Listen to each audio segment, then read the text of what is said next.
Hello everybody and welcome to episode number 5. I'm going to keep this one going in the Looky What I Got series. So this essentially is episode number 2 in the Looky What I Got series. I kind of like the name, so I think it's going to stick.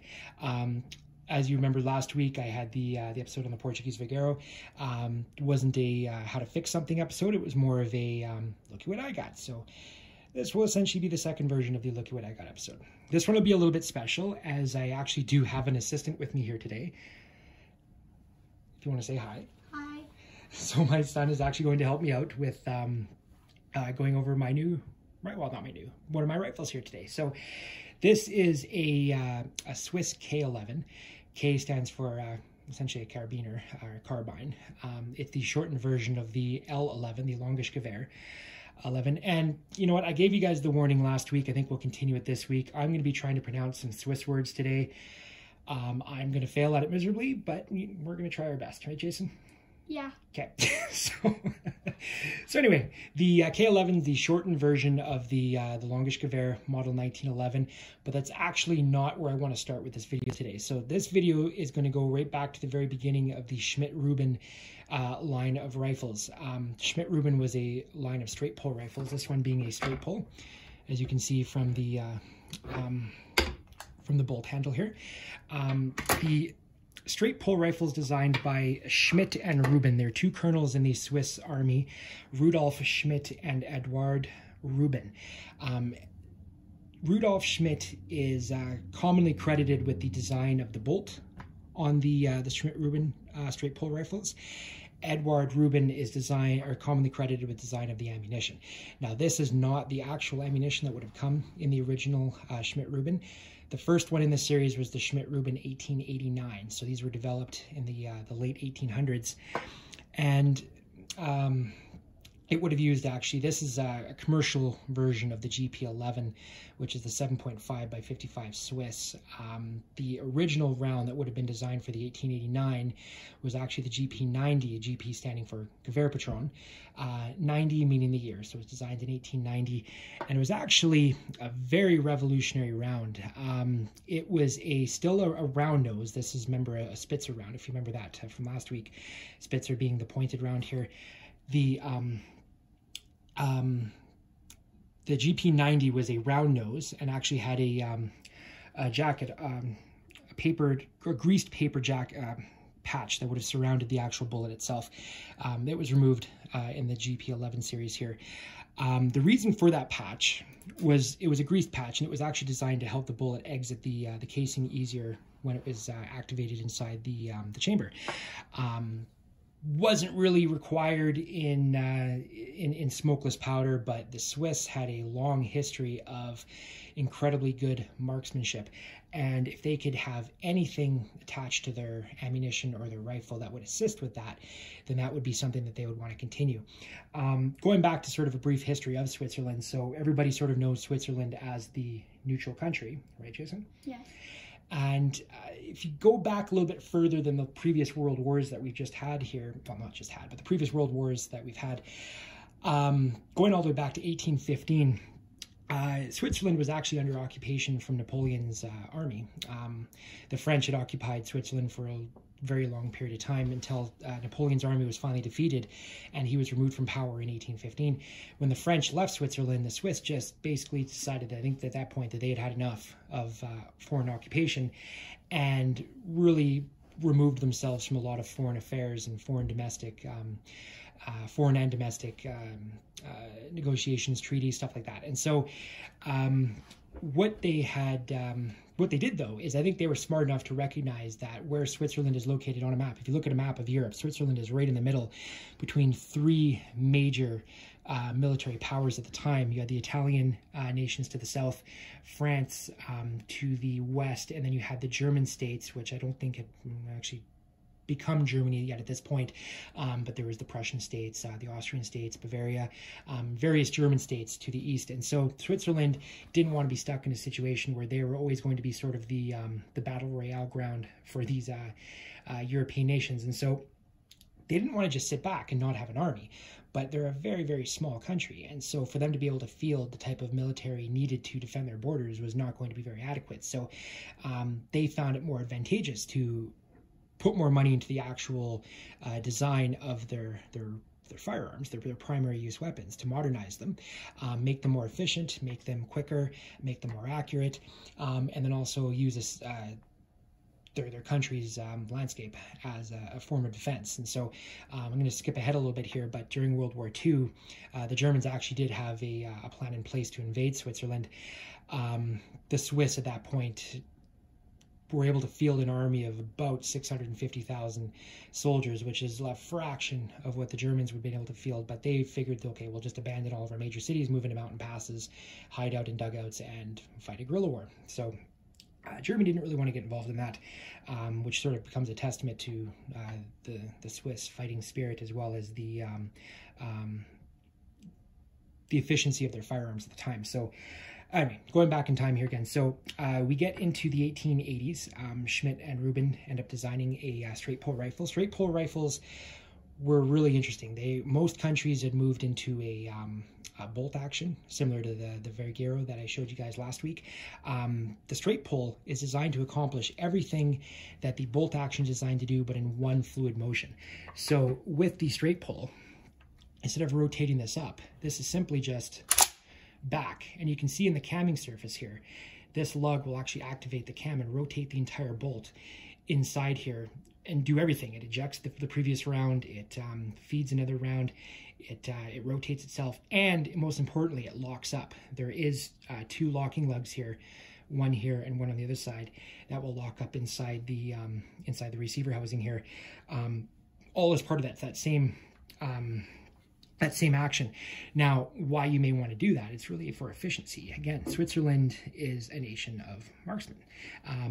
Most men of military age in Switzerland have either fired a rifle, have served in the military at some point, especially during the early days of Switzerland, not so much today, but and so they wanted to have some kind of advantage. Let's take a look at this bolt here. So to actually take the bolt out of the housing here, there's a lever right here. Jason, do you want to point to right to there? Yeah, so Jason using the pokey stick, you can see the lever there. So if I pull down on that with the bolt backwards, this whole thing will come out. Now, look at the absolute size of this monstrosity. This is a huge bolt. It was designed with essentially the old Mannlicher style bolt in the front here, with Schmidt's design on the back here for the rotating cam housing. It's a fantastic design, but this is heavy. This is cumbersome, this is very complicated, and most importantly, it's very expensive to actually produce this. The 1889 bolt system would have looked very similar to this, with one major difference.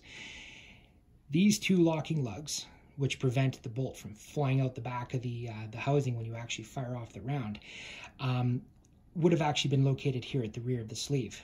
And that is an old carryover from black powder and compressed black powder rifles at the time. Black powder is very dirty. If anybody's ever shot black powder, sorry, it is incredibly dirty. There's a lot of fouling with it.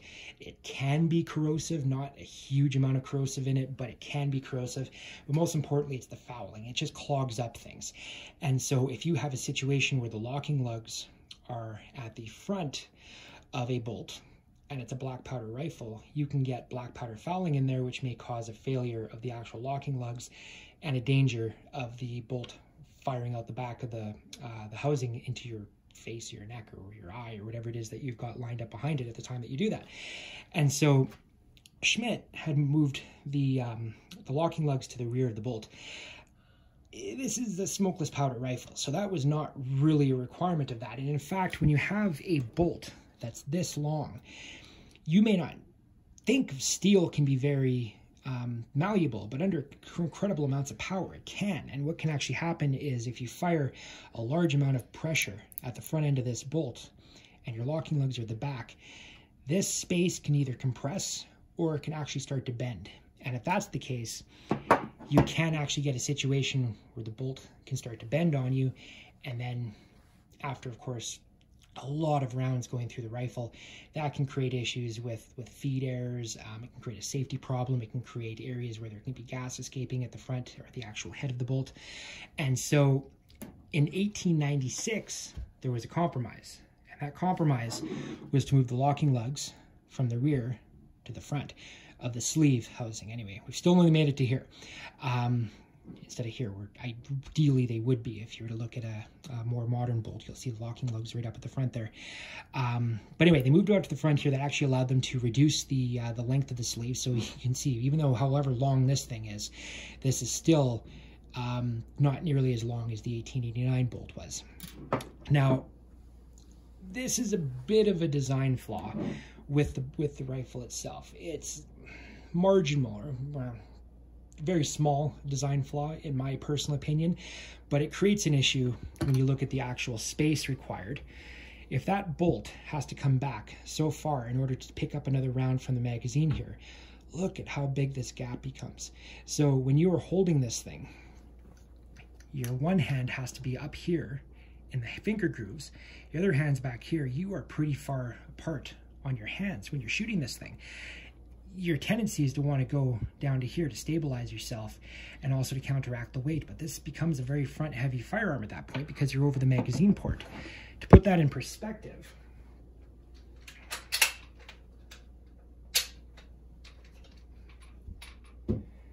this is the bolt out of my SMLE. Look at the difference there. So you can see how this, obviously, now this is a newer rifle compared to the 1911, but not really that much newer. But again, locking lugs are at the front. It does not have the straight pull design, but just look at how much less real estate is being occupied by bolt.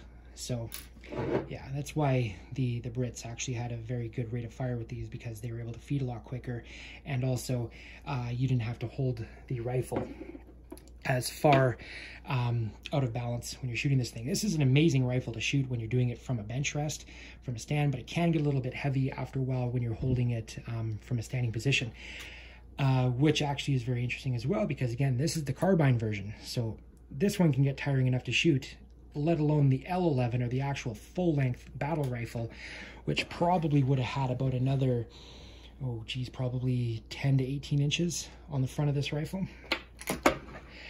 So you can imagine a Swiss soldier actually using that thing in battle can get a little bit tiring. In 1911, there was an upgrade on the ammunition. They moved to a Spitzer cartridge with the ball ammunition.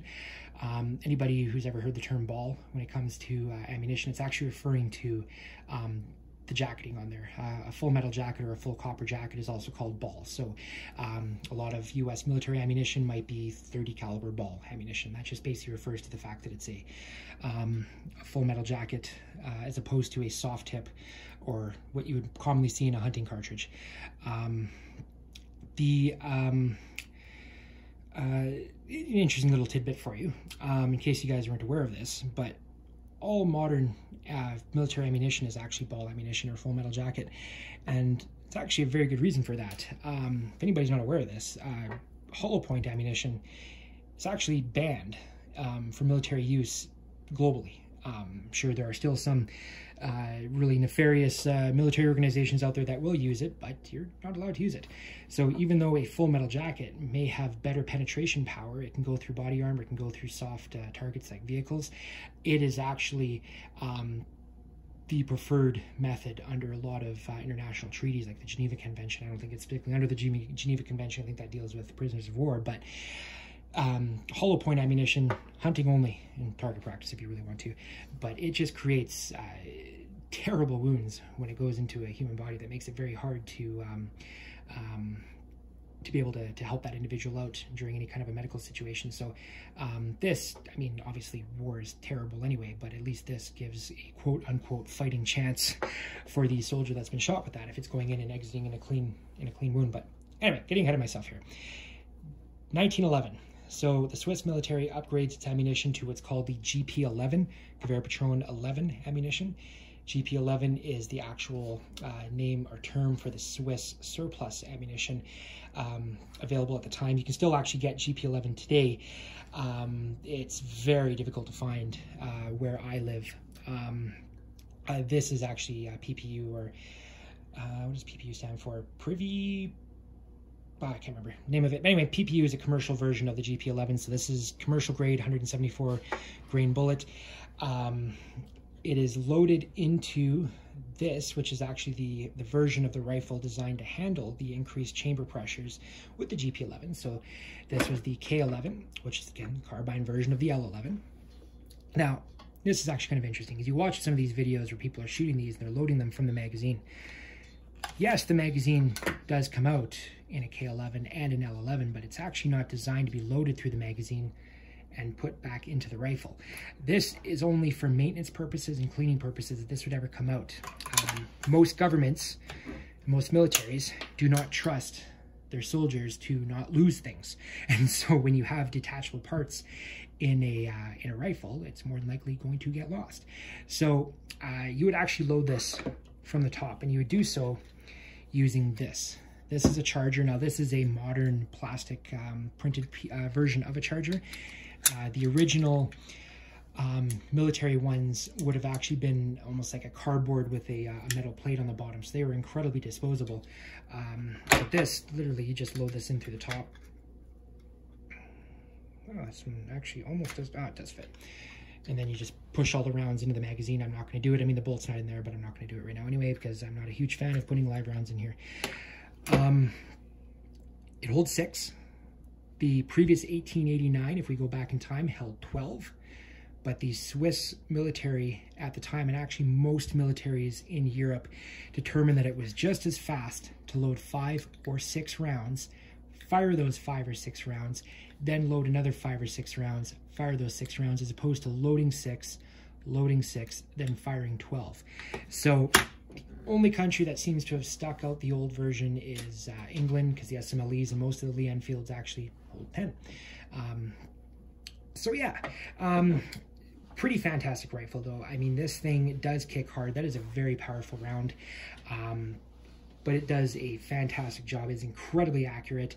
It uses the pretty normal sights on the front here. It goes up to 1,500 meters. Now, again, leave it to the Swiss to over-design and over-engineer things. But what they've done is not only have they put the distance and ranging on the top of the target or the sights here, but they've also put them on the side. Now, that seems like a very small point, and it should be fairly easy to do, but you have to think about this. So not only do you have a machine that makes this piece, but now you have to get another machine or alter that machine to produce the numbering on there. So again, that's just sort of one of the knocks on this rifle as to why most countries didn't adopt something similar to this. That is an expensive way to produce rifles. The K11, there's only about 185,000 of these things produced in the entire timeline of the Schmidt Rubin series. The entire Schmidt Rubin series, there's only maybe about 1.5 million rifles dating from the 1889 all the way to the more modern K31 that was developed for World War II. 1.5 million sounds like a lot, but when you put that in comparison, Jason, do you know how many Mosin Nagants were built during World War II? No. The number is about somewhere between 25 million and 40 million. So that's quite substantially a lot more. I'd say 39 million. Well, no, it's between 25 and 40 million that were actually produced. So they don't know the exact numbers just because they were produced so quickly during the factories. But again, so Switzerland thankfully never had to use these weapons in war. But just there's no way you'd be able to produce these things at any kind of a capacity that could compete with the other nations at the time. The Germans, again, during World War II, if you think about production on the Kar 98 Mauser, you're talking between 15 and 20 million of those produced just during World War II, let alone all the Gewehr 98s that were produced during World War I, a lot of which were just simply redone into the Kar 98s at the onset of the war. But yeah, it's a great rifle, but this thing is very over-engineered, and I don't know as a country that I would want to have to set up my my wartime production to be making these things. It's just very expensive. Now, one other cool thing that's on here that you guys have not seen before with my other rifles. Jason, what's this thing? The stacking pin. That is it's a stacking rod, absolutely. So you look at that and you think, oh, that must be a cleaning rod, but no, it doesn't actually come out. It's not to hold on the bayonet. That's what the lug here at the front is. This is actually a stacking rod. So if you have two of your your fellow soldiers that have the exact same rifle, and you're in a camp getting ready to sleep for the night or sit up or cook a meal, and it's muddy and you don't want to put your rifle down in the dirt and there's no trees to lean these things up against, you can actually lean it up with two other of your colleagues and create sort of a locking tripod. If you look at old videos of soldiers in camps, even going back to like the Civil War, they had those on there as a way of actually locking them. The SMLE had a different system with sort of one of the hooks to hang on the sling was used instead. This is actually an original sling that came with this thing too. I cannot get this off, so thankfully it's in good shape and it fits. It is amazingly tight, especially down here at the butt. Like if you look at these buttons, I tried to get this off here. I think I may have damaged it a little bit when I was trying to get the button off to adjust it, and it's hard. That's not coming off there. So, so yeah. One other thing I want to point out as well too, with this before I move on to the bayonet. Look at the wood that was used in this. That is absolutely gorgeous. It's almost like a tiger design on that style of wood, and I don't know what this wood is. It's some kind of hardwood out of Europe. I'd have to look and see what Switzerland was able to source locally. I mean, obviously they're a very forested country, so they have access to this kind of wood, but I mean, man, when you look at that, and then you look at something like a Car 98, especially late war Car 98s, which were laminated stocks. Those laminated stocks were just layers and layers and layers of basically garbage wood squeezed together and glued together as a way of making the stock. This is just absolutely gorgeous. When I saw this in the gun, I had to have it. So let's move on to the bayonet. Jason, can you pass me the bayonet, please? Want me to take it out? Yeah, you can take it out. Okay, thank you. And I'll take it from this side so I don't end up poking myself. So this is the bayonet that actually comes with the rifle. So it is actually, this is the exact same bayonet will work on the K11 as well as the K31. It is manufactured by, let's see if I can get that to focus there, Waffenfabrik Neuhausen. So Waffenfabrik Neuhausen is, Waffenfabrik is basically an arms factory in company in Switzerland, and Neuhausen is a small town in Switzerland. The rifles themselves are made at the Waffenfabrik Bern plant. So yeah, pretty cool.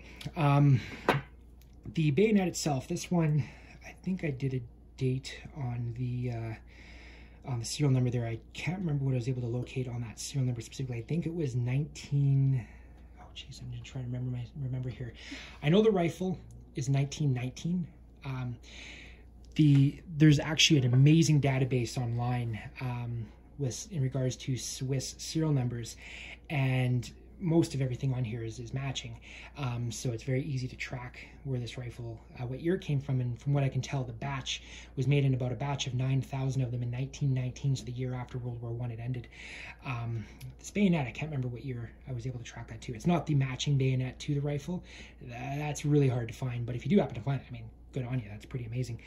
The last thing I'm going to kind of leave you guys with here on this piece is just the condition of these rifles. So most Schmidt Rubin series of rifles are going to be in very, very good shape. 1889 is going to be a little bit hit or miss, but most of the newer rifles after this, absolutely amazing shape. And that's for a number of reasons. A, it's the over-engineered style that these were built.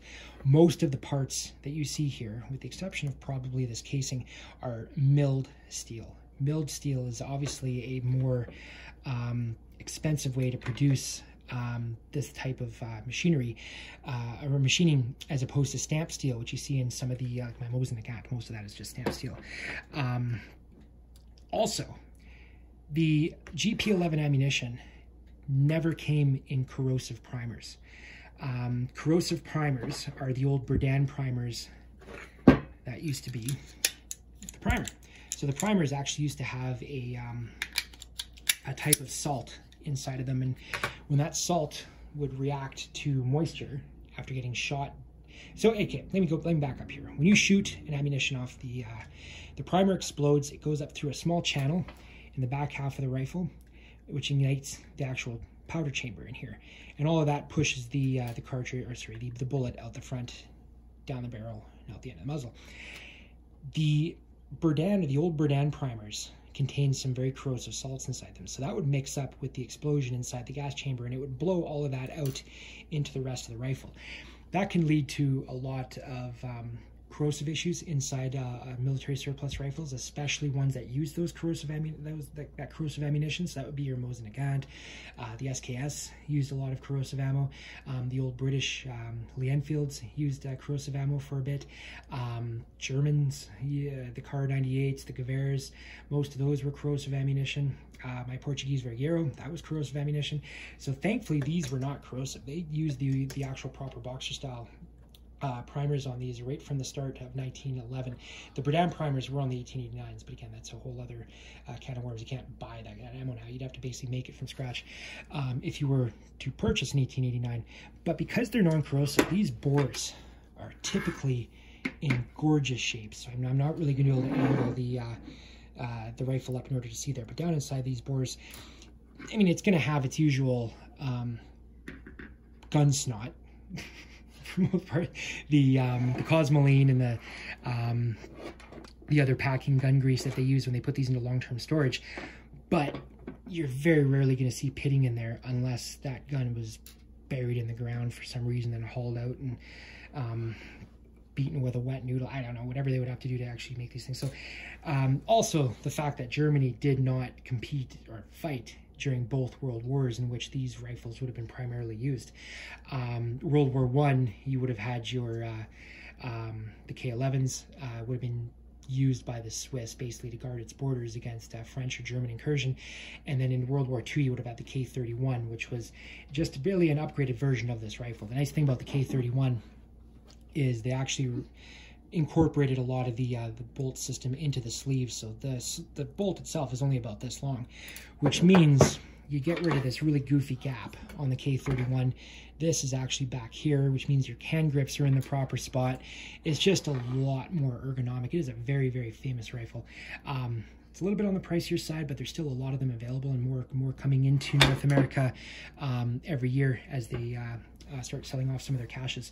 The k31 was actually developed all the way until 1958 and was used by reservists and guard units in Switzerland up until almost quite recently, into the 60s and 70s. So that's why you can find a lot of them in very, very good shape.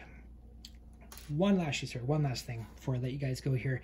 I didn't talk about that. It's the entire famous safety system that you see in these straight pull Swiss Schmidt Rubin rifles. So let me just pop that back in there. Push down on them. There we go. Okay, there we go. So how does the safety on this thing actually work? That's this big beast at the end here. So right now this is in a cocked position. If you want to activate the safety, you can see there's a slot here. And if I can tilt this in a way, you can see that there's actually a key in the bottom of the safety rod here. So to activate it, you simply pull that out, turn it, input that in there. This thing's now safe. There's no way you're getting that out. I can't pull this back. I can't pull the trigger. That is very safe. Now, that is a huge bolt ring, or sorry, not bolt ring. Well, I guess it could be. It's the, this means the whole cocking device in here as well too, but the safety bolt. Now, why would they have it like this? Jason? Because if they were like out in the cold thing or anywhere, they'd probably be wearing gloves. That's right. And a glove could easily fit into that and pull it out. Exactly. That's actually a really good way to word that. So if you've looked at some of the other rifles that are out there, especially the Mosin Nagant, that safety system, holy cow, good luck trying to use that with thick, heavy gloves on. But this, if I'm a Swiss soldier and I'm in the Alps and it's winter and I need to activate my safety, or I've got it unsafe and there's an ambush, how easy is it for me to get this out of here?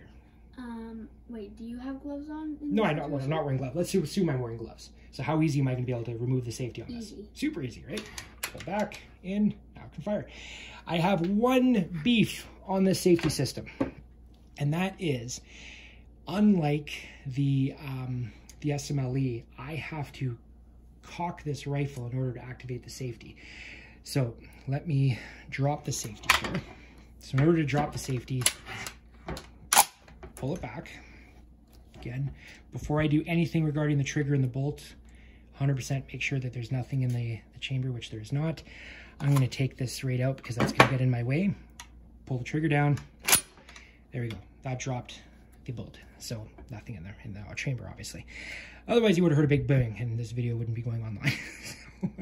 So anyway, if I want to activate my safety, not only do I have to now recock the bolt, then I can put it back in. That is very similar to what I had on the Portuguese Vergueiro, which, I mean, it's all fine and dandy. If I'm walking in a march and I've got my gun in safe, obviously nothing's going to happen. But if I want to put this rifle into any kind of long-term storage, for say, I mean, this rifle was built in 1919. That's 122 years ago as of this year. So let's say that it was built and then immediately put into storage and somebody activated the safety because they were safe and that factory decided they didn't want to have any accidents in the last couple of days, blah, blah, blah. So I've got to now engage the bolt. In doing so, my bolt spring is now under spring compression. That's going to be fine for a couple of weeks if I'm going to the range every couple of weeks to shoot my rifle. Sure, or if I'm actually engaged in an active war, not a big deal. But if this is going to sit in an arsenal for 120 years, having your bolt under spring compression is debatable on whether or not that's good for it. I have seen arguments both ways that it's either good for your rifle or it's terrible for your rifle. I've also seen evidence that it can actually lead to issues, and especially when you're dealing with something that can impact how hard your bolt is coming forward on this. I don't know. I wish there was a different way that they could design that. I just don't know what it would be. Yeah, so, but I mean, other than that, this is probably one of the best safety designs with this loop and the ease of use that I have seen in any of the surplus rifles that I've used. I can use that quite easily. The Lee Enfield one is very good as well too, but it has its own flaws if I ever get to that. Yeah, so let's see here. Magazine back in. To actually mount the bayonet, this is your locking piece down at the bottom here. Let's see if I can do this in a way that, there we go. So you can see that whole thing moves over when you engage it. So that simply slides on there, clips over the front of the barrel, and in order to get that off, you can just open it up and slide that off. Now, with the bayonet on, you can't use the stacking lug, but you could technically use the bayonets instead. But I don't think the Swiss were not like the Russians where they had the bayonets on at all times. You would actually have this. You would actually have this in the scabbard, like so. And then this piece here is actually called a frog, and your belt loops through that. So most of the time, the soldiers walking around with this attached to their hips. Jason, do you have a question? Actually, I just wanted to say something. So, this bayonet right here. Say, you were in the military, and you were like a scout, and you had that gun, and you had the bayonet on it, and you got lost, and you're in like a big jungle, let's say. Okay. You could actually take this out off Yeah, just be careful with it. and use it as a machete. Yeah, you could. Absolutely, that's right. I mean, it may not be the most efficient use of that, but I mean, obviously there's more advantages to having a bayonet style like this versus something like the stick that you see on the end of the Mosin Nagant, right? I mean, that's got very limited use. This one is not very sharp. So again, I'm not going to let my son handle a very sharp. This is very dull. So if anybody's concerned about that, this is not. I'm not giving him a sharpened knife here. This is very, very, very dull. I keep most of my bayonets dull for that very reason, because I don't need to be using them.